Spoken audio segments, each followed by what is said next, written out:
I wanted to do a post on red mercury, this really cool stuff if you've never heard of it. So this question was sent to me, what's red mercury? I just heard of it. Seems like really interesting stuff. Supposedly it doesn't exist, but just don't know. Thoughts?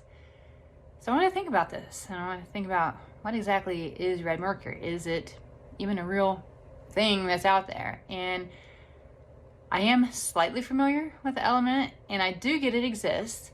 I see that it's more like a gel blob in its purest form, but it's difficult to handle, maybe even somewhat volatile or dangerous to handle in that blob-ish form.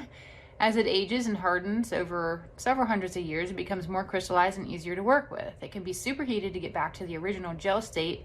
It just has this unstable feeling, as if it's combustible once you start heating it up.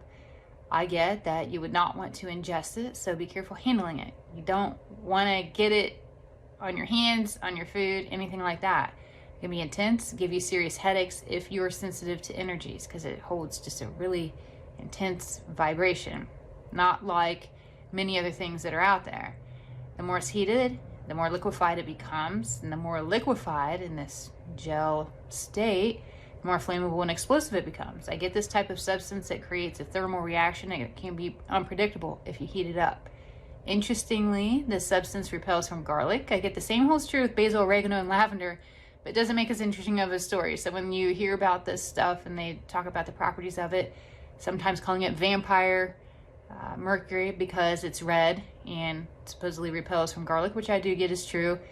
It repels from some other things too. It just doesn't add to the vampire myth there.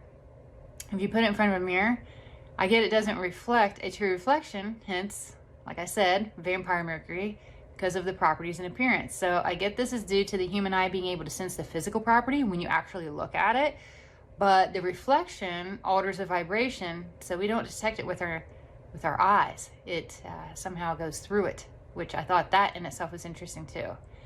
And that was all I had on this really unique substance. So if you've ever heard of it, seen it, know anything about it, leave a comment below. I think other people would be really curious about it as well.